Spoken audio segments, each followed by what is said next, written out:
públicos.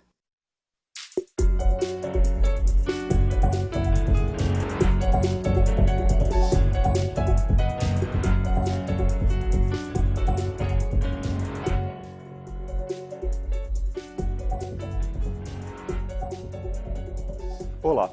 A tão aguardada proposta de reforma da Previdência Social finalmente foi apresentada à Câmara. Como o novo governo não quis aproveitar a proposta da gestão anterior, o texto vai começar a tramitar do zero.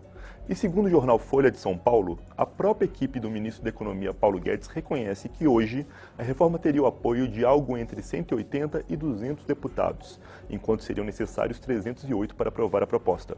E é para discutir esse tema que o Câmara Debate recebe hoje os deputados Rodrigo Coelho, do PSB de Santa Catarina, e Paulo Ganimi, do Novo do Rio de Janeiro. Deputados, bem-vindos. Muito obrigado. Obrigado. Prazer estar aqui. Prazer é nosso, Paulo está aqui. Saudação especial a todos.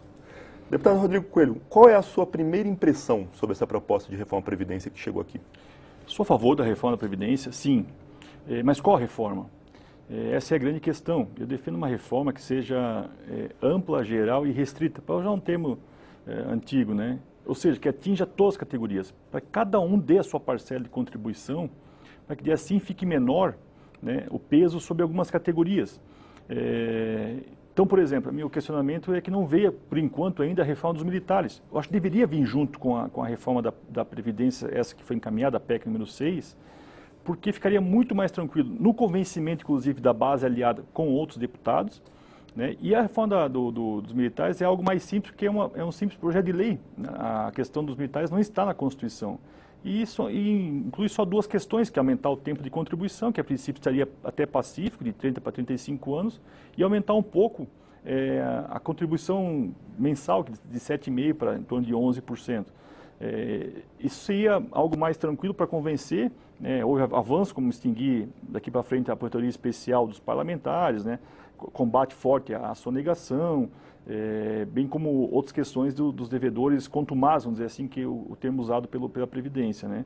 Mas eu penso que há alguns retrocessos, por exemplo, no benefício assistencial, no caso da aposentadoria rural, né, no caso das pensões, que podem ser inclusive menor do que um salário mínimo. Então essas são questões assim, polêmicas, delicadas, e que vão merecer, até como o próprio governo disse mesmo, né, o ministro Onyx e até o ministro Paulo Guedes, que há uma certa gordura, eles reconhecem isso, porque eles sabem que vai ter algum aprimoramento no texto aqui na Câmara dos Deputados, para que a reforma saia e seja aprovada o quanto antes, mas que não prejudique tanto assim, né, as pessoas que estão próximas de se aposentar, e em especial as pessoas carentes que eu falei, né, que vão receber um LOAS, que vai hoje de 65 anos, vai para 70 para receber um salário, mas a partir dos 60 anos só vai receber R$400, ou seja, abaixo de um salário mínimo. Apesar de ser um benefício assistencial, eu penso que é um valor muito abaixo, né, da necessidade de uma pessoa carente para ela subsistir o seu dia a dia.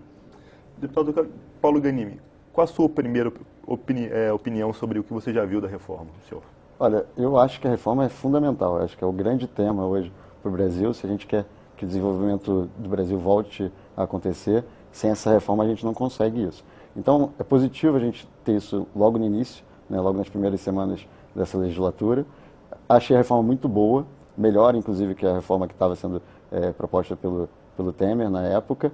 Ela é mais ampla, ao mesmo tempo, ela faz um período de transição mais gradual, mais tranquilo. Sem dúvida, tem pontos a serem discutidos. Concordo com o deputado Rodrigo que a questão dos militares é um ponto que, para a gente, é fundamental, que venha junto. Mas eu estava ontem na reunião com os governadores e o Paulo Guedes e o Rogério Marinho falaram sobre esse ponto, né, que é muito mais uma questão técnica de preparar um projeto muito demorado, e eles não queriam atrasar esse projeto da PEC, a PEC, para aguardar estar pronto também o projeto de lei da reforma dos militares. Por isso eles preferiram ir adiante com isso. Estou confiando, estou querendo acreditar que o governo vai cumprir com o prometido, que vai entregar isso daqui a 30 dias, e entregando isso em 30 dias, inclusive ele já antecipou, como o próprio Rodrigo falou, quais são os principais pontos dessa reforma dos militares. E aí sim a gente vai poder ir adiante no debate, e aí sim um debate conjunto, tanto da PEC quanto do projeto de lei dos militares, para que a gente faça uma reforma ampla, 100%. E uma coisa muito boa dessa reforma é que ela atinge também os políticos, né? E isso é uma coisa que a população demanda, Eu defendo isso, né? Inclusive eu abri mão da previdência dos congressistas, porque eu acho que a gente tem que ter uma previdência igual para todo mundo. Eu acho que essa PEC vai nesse sentido. Deputado Rodrigo Coelho, e seus colegas, né, no caso, na oposição, que hoje em dia a gente tem mais de uma oposição aqui na Câmara, né, como é que está sendo a receptividade dela? Hoje, a questão de oposição, minoria, maioria, centro, não vale para isso. Não está muito hoje, né, assim, fácil de tirar foto e identificar isso, né? Até porque tem muitos deputados novos, né, que vêm de movimentos de renovação que têm uma postura, um comprometimento voltado de acordo com a sua consciência, voltar ao que é melhor para o Brasil. Ninguém aqui é oposição ao Brasil, né? Não é a reforma do Temer, do Bolsonaro, é a reforma do Brasil que a gente quer e votar o que é melhor para a nossa sociedade, né? Eu vejo que, no momento, o texto que eu falei é um pouco denso, né? É uma reforma complexa e há muitas dúvidas ainda dos parlamentares, né? Mas hoje, realmente, eu não vejo que hoje o governo teria condições de ter o 308 votos. Ele vai ter que construir isso com tranquilidade e mostrar, convencer por argumentos, né? Não questão de que foi ventilado aí, né, de nomear cargos aqui, segundo, terceiro escalão, que isso é ruim, vai voltar às velhas práticas, o fisiologismo, né, o chamado presidencialismo de coalizão, que tanto foi condenado nas urnas em outubro do ano passado. Então a gente espera que isso não aconteça, que haja assim, uma reforma aprovada com o convencimento de que é importante para o Brasil, por isso, em especial para que os municípios e os estados não quebrem, porque hoje tem vários estados, né, em situação financeira muito complicada e com risco de não pagar, não só o 13º, não pagar inclusive os salários, né, esse ano.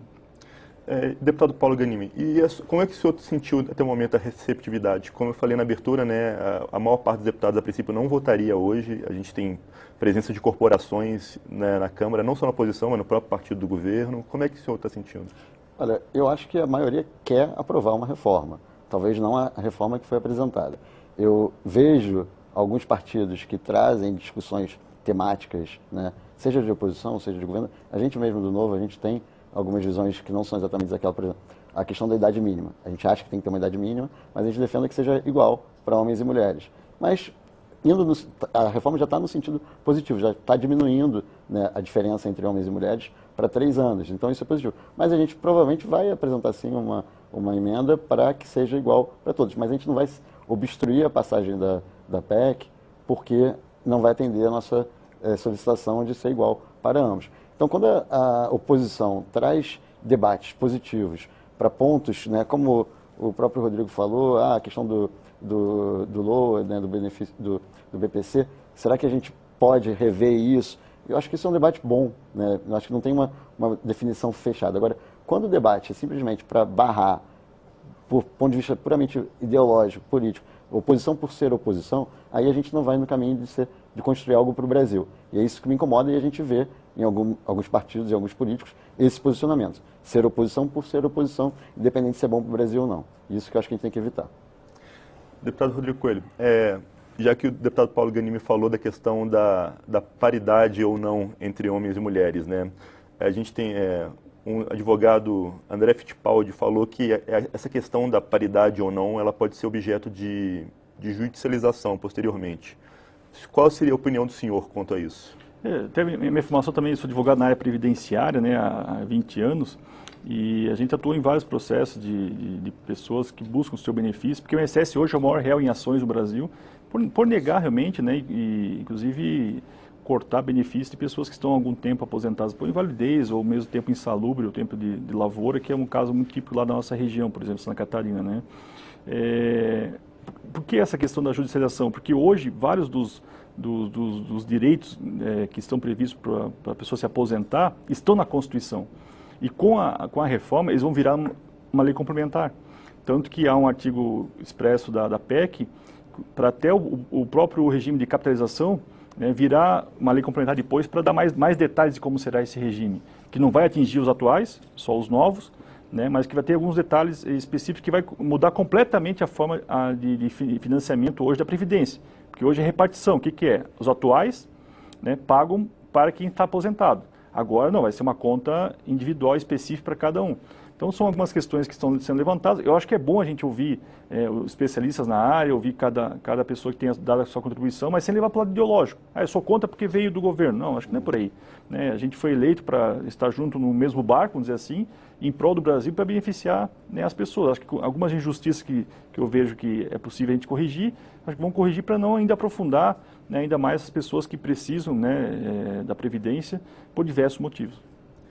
Deputado Paganini, falando em trabalho insalubre, né, a proposta mantém uma aposentadoria diferenciada para algumas categorias, né, eu ainda não sei se retira de outras, mas qual seria a opinião do senhor ou do Partido Novo quanto a essa manutenção de aposentadorias diferentes para certas categorias? Eu não vejo problema. Acho que se há um trabalho insalubre, que você diminui a vida da pessoa por conta desse trabalho, ou ele teve uma vida mais dura por conta disso, acho que tem que ser tratado diferente, sim. Não vejo nenhum problema nisso, mas tem que ser por necessidade, não por um privilégio, como é hoje, no caso, por exemplo, até mesmo dos políticos e outras categorias. Então, se é por uma necessidade ligada à especificidade do trabalho, eu acho que não tem problema nenhum. Estamos conversando com os deputados Rodrigo Coelho, do PSB catarinense, e Paulo Ganimi, do Partido Novo do Rio. O Câmara de Debate vai fazer um pequeno intervalo e volta já.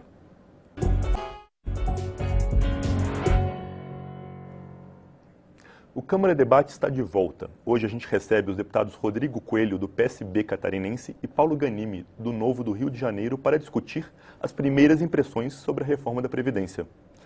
Continuando, deputados, voltando agora ao deputado Rodrigo Coelho, qual seria a opinião do senhor sobre aposentadorias especiais e a manutenção de algumas delas? Há alguns casos, né, de um policial militar, por exemplo, né, lá em Santa Catarina tem as minas de carvão ainda, né, a pessoa falece, infelizmente, com pneumoconiose, uma doença típica do pulmão para quem trabalha em minas de carvão, com 45, 50 anos de idade, né, então é justo que elas tenham um tratamento diferenciado, né, assim como os próprios militares também, não é uma categoria igual às demais, por vários motivos da sua carreira. Então, acho que isso é importante, né? Mas um ponto que eu vejo que foi um retrocesso foi a questão dos professores, né? Eu vejo que é uma categoria assim, que merece todo o apoio, né, nosso, né? E exigir hoje uma idade mínima de 60 anos, claro, vai ter uma transição, né? Mas vai igualar homem e mulher de professor, vai ter a mesma idade, homem e mulher. Mas exigir uma idade mínima de 60 anos e um tempo de contribuição de 30, igualar a todos, uma transição, porque a transição proposta pelo presidente Temer, ela durava 21 anos. Né? É uma transição gradual. Né? Essa vai durar apenas 14 anos, a transição dessa atual proposta. Então, eu vejo que pessoas que estão próximas a se aposentar, por exemplo, estão lá com 30, 32 anos, no caso de um homem, por exemplo, e vai ter que trabalhar muito mais, né, do que o esperado e programado por ele. Mas, em especial, o que me preocupa, né, acho que é uma preocupação de todos nós, são os 13 milhões de desempregados que existem no Brasil hoje. Né, e na minha região, por exemplo, Joinville, uma cidade tipicamente industrial, vários perderam emprego na crise, estão aos poucos retomando. E tem pessoas com 50, 55 anos de idade que às vezes têm 30 anos de contribuição. E as pessoas estão próximas a se aposentar, mas não conseguem emprego. Porque dificilmente uma empresa contrata alguém com uma idade dessa. E eles estão trabalhando, se virando como autônomos, mas eles não nem pagam o INSS, porque não, a última coisa que eles pensam quando estão trabalhando com uma profissão autônoma é pagar o INSS. E às vezes uma pessoa com 15 anos de contribuição hoje pode se aposentar por idade, se tiver a idade, né? E ela que tem 30, por exemplo, não vai poder se aposentar. Já que a ideia é chegar numa capitalização, uma poupança individual, por que não fazer um benefício proporcional, que é uma das emendas que vai apresentada aí, um benefício proporcional ao tempo de contribuição dessa pessoa? Vamos dar um exemplo. Se é exigido para o homem 35 anos de contribuição, se ele tem 30, por exemplo, faça o benefício 30, 35 avos da média que ele fez, que hoje é desde julho de 94, quando começou o Plano Real. Se ele tem uma média salarial de R$2.000, por exemplo, vai receber o benefício 30, 35 avos desse valor. Eu acho que é justo para evitar que ele fique, muitas vezes, recorrendo a um Bolsa Família, se ele ficar numa condição de miserabilidade, ou mesmo ao LOAS, já que a ideia mesmo é fomentar a capitalização. Então, esse é acho que um benefício que hoje não existe, que por tempo de contribuição existe, mas tem que ter 35 anos homem e 30 mulher. Acho que um benefício proporcional ao tempo que ele pagou, para evitar, né, que eu falei isso, as pessoas têm que esperar até a idade proposta pela PEC.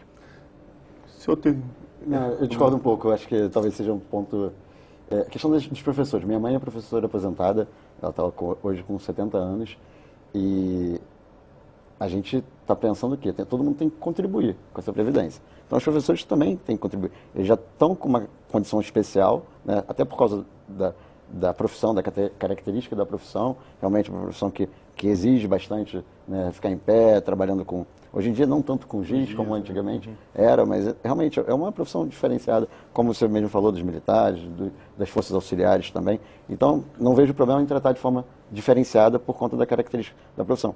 Agora, a idade, né, a expectativa de vida do brasileiro como um todo cresceu. Então, eu não vejo problema nenhum todas as categorias contribuírem com isso. Se a gente está exigindo dos servidores públicos, dos policiais, dos militares, por que não também que os professores também contribuam com isso, né? A gente pode discutir talvez, é 60, é 57, é 58, mas acho que todo mundo tem que contribuir. A idade a gente pode até discutir, agora que eles também participem dessa contribuição, acho que é fundamental. Entendeu?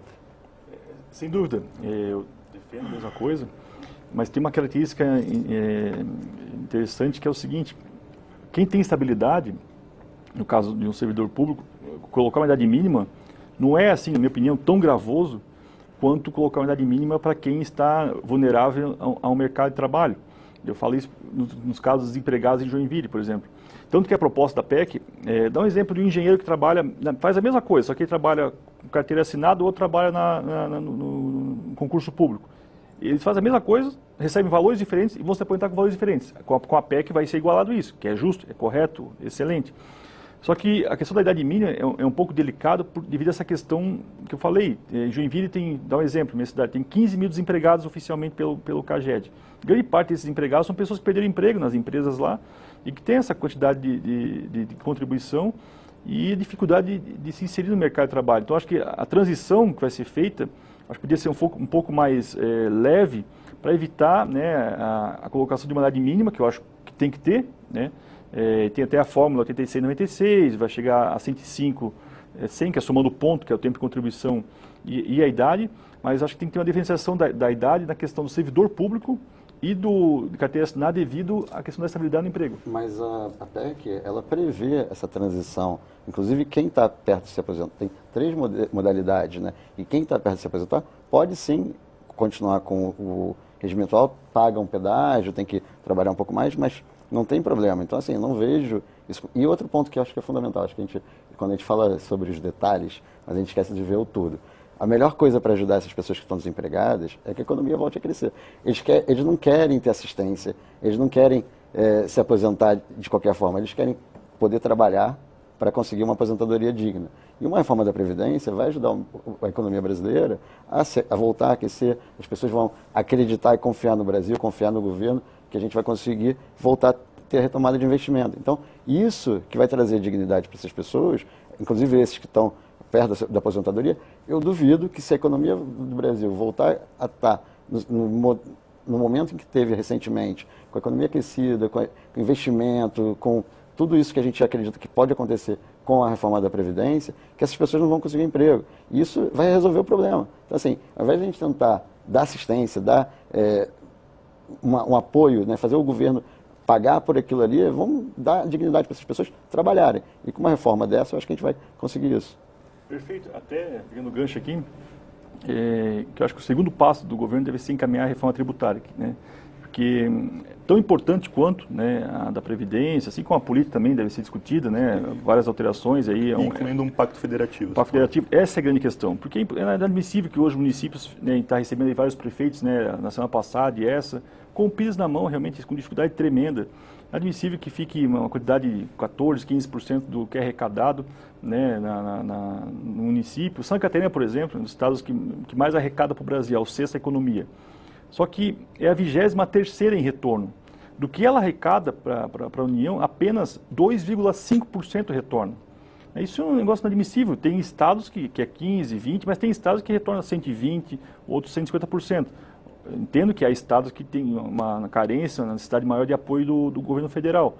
Mas é inadmissível hoje que o nosso estado, por exemplo, né, e tantos outros, retornem muito menos do que arrecada para a economia do Brasil, E fica o governador aqui hoje destacando, e lá a reforma previdenciária já foi feita, os servidores já pagam 14%, por exemplo, e aguardam com muita ansiedade essa reforma na questão dos policiais militares, porque hoje tem mais na inatividade do que ativos, né, e que se não tiver um investimento forte em tecnologia, porque ontem colocar 1.000 policiais na rua, numa cidade, que não vai resolver o problema da segurança. Tem que investir forte em tecnologia.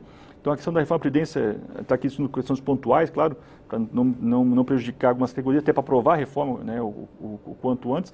Mas a reforma tributária tem que vir logo depois, né? Não podemos adiar isso aí. E a política também, porque passa 4 anos sempre, né, quem legisla é o próprio TSE, que faz resoluções, né, e a cada eleição mudam as regras do jogo, né, e que acabam deixando a população confusa, né, e que não... E hoje temos 35 partidos no Brasil, temos aqui quase 30 representados no Congresso. Pouca coisa mudou, até para a gente discutir, né, no plenário, a questão de destaques, né, pede a palavra, líder, fica uma confusão tremenda e discutindo assuntos nada a ver com o que está sendo votado, né? Então são coisas assim que prejudicam até o andamento do trabalho aqui na Câmara. Né? Eu acho que a reforma tributária, sem dúvida, tem que ser o próximo tema, junto com também a questão da segurança, né? Da segurança, do combate à criminalidade de maneira geral, seja corrupção, seja segurança. E um outro ponto que eu acho que é importantíssimo, né? Já começou a falar um pouco sobre isso com o cadastro positivo, é a questão dos juros. E não de forma subsidiada, como algumas pessoas propõem, mas rever a estrutura do sistema financeiro para que a gente consiga, de fato, reduzir os juros no Brasil para aquecer a economia. Agora, voltando para a questão da Previdência, eu acho que a gente tem, sim, que analisar os pontos que são discordantes, entender se é, de fato, algo que dá para mexer. Por exemplo, essa questão dos 60 anos, né, para o BPC, eu acho que é uma coisa que a gente até entendeu com o relato do próprio Paulo Guedes, que isso gera mais despesa para o governo. Então não é algo para reduzir o déficit fiscal, que é um dos principais pontos. Pelo contrário, eles propuseram isso entendendo que seria uma vantagem, né, a pessoa começar aos 60 anos, receber mesmo que um valor mais baixo, mas, em compensação, ter que esperar até os 70 para receber o salário mínimo. E o próprio Paulo Guedes falou, olha, se isso não for politicamente interessante, fiscalmente não é interessante. Então, dá para rever. Esses são os pontos que eu acho que a gente tem que discutir, debater. Questão dos professores, como você falou, acho que tem que contribuir sim. Talvez não seja 60 justo, 59, 58, não sei. Eu acho que tem que ser o máximo possível. Mas dá para debater. Agora, não ficar nesse debate ideológico. E essa reforma, primeiro, ela aumenta a contribuição de quem ganha mais, né? Ou seja, toda reclamação que a gente sempre ouviu, a reforma vai contra os pobres, contra os mais necessitados, não, ao contrário, quem ganha mais, até um ponto que quem é bem liberal discorda, né? Deveria ter uma tarifa flat, mas eu entendo, para a pessoa que ganha mais, a contribuição para a Previdência tem um impacto menor. Então, às vezes é normal que você aumente realmente a alíquota para quem ganha mais. Então, até nesse aspecto, a reforma vai no sentido correto e ela engloba todo mundo, né? Tirando os militares, mas que eu estou confiante que ela vá, sim, ser apresentada em 30 dias. Se não for, aí a gente tem que cobrar o governo para que seja. Né? Deputados, nosso tempo está acabando, mas dá tempo de cada um responder rapidamente em 30 segundos. Há uma dúvida aqui quanto obrigar ou não os estados a seguirem as mesmas regras, né? Parte dos deputados acha que obrigando você envolve os governadores e é mais fácil de aprovar a reforma. Parte acha que é mais ônus para os deputados, é mais difícil de conseguir a maioria, os estaduais que arquem com a parte deles. Qual a sua opinião, deputado Rodrigo Coelho? É uma questão delicada, realmente. Mas nós não devemos esquecer que o Brasil é uma república federativa, né? Então há uma autonomia na questão dos estados em várias questões, apesar de na prática não sermos uma federação, né, e isso é uma questão que deve ser aprofundada. Não é por acaso que ontem o ministro Paulo Guedes fez a apresentação numa conversa diretamente com os governadores, que envolve, né, e os deputados federais, cada um teve a sua reunião do Fórum Parlamentar do Estado com os governadores. A discussão é delicada, mas que merece um aprofundamento, mas eu penso que deve ser sim vinculado aos estados, porque é inadmissível que o cidadão não quer saber se o serviço que ele está usufruindo é municipal, estadual ou federal, né? O servidor, se é municipal, estadual ou federal, e quer saber se está sendo prestado um bom serviço, eficiente. Então, isso que essa diferenciação não faz bem para o Brasil. Do ponto de vista ideológico, né, a gente acredita que tem que dar mais responsabilidade para os estados e municípios. Então, o que eu vou falar agora poderia ser até contrassenso desse ponto. Mas como a gente criou o problema para os estados, pelo fato da gente não ter um pacto federativo correto, em que a gente coloca na mão dos estados e municípios a responsabilidade e também o bônus, né, o dinheiro, o recurso para atuar, eu acho que a gente deve sim aprovar uma reforma que obrigue os estados, porque os governadores querem isso, né? E eu não tenho problema nenhum arcar com esse ônus político de fazer essa reforma, até porque eu fui eleito com a reforma da Previdência como um dos objetivos, que eu não estou trabalhando para uma categoria específica, não estou trabalhando para uma base específica, eu estou trabalhando para o Brasil. Então, se é importante para o Brasil e para o Rio de Janeiro essa reforma, eu não tenho problema nenhum de defender, mesmo que isso custe minha cara no muro lá como traidor da pátria de algumas pessoas que vão falar isso, mas na verdade é o contrário. Quem está defendendo a reforma está defendendo o que é melhor para o Brasil. E se a gente entende que isso vai facilitar para que os estados adotem também essa reforma, que é importante para o ajuste fiscal, e eu sou de um estado, Rio de Janeiro, que tem um problema gravíssimo de ajuste fiscal. Então, se a gente não facilitar para que isso seja adotado lá, e com isso o Rio de Janeiro garantir também esse ajuste fiscal, eu não estou trabalhando para o Rio de Janeiro nem para o Brasil. Então, eu acho que a gente tem que fazer isso, tem que aprovar e tem que ir nesse sentido. E não é o momento de ficar pensando, fazendo conta de perda ou ganho político com isso. A gente tem que pensar no que é o melhor Brasil. A gente foi eleito para isso e os eleitores mostraram isso nas eleições. E mais, eu acho que a gente tem uma responsabilidade também de educar os eleitores com relação a isso. Quando eu falo educar, é explicar, mostrar. A gente está aqui, a gente tem a reforma, a gente tem a equipe, a população não tem isso. Então, se a gente se isentar disso, a gente não está fazendo nosso papel também de ser líder, né? Líder das pessoas que elegeram a gente e que estão esperando da gente, mostrar para eles, olha, a reforma é importante por causa disso, isso aqui não é bom, então a gente tem que assumir esse ônus também, a gente não pode querer só o bônus das coisas, então acho que a gente tem que ir nesse sentido. Deputados, muito obrigado pela participação de vocês. Obrigado. Um prazer, e conte com a gente quando quiser. Com certeza. Eu sou Juliano Pires e este é o Câmara Debate, uma produção da TV e da Rádio Câmara. Você pode conferir esta e outras edições do programa no nosso site câmara.leg.br. Fico por aqui. Até mais.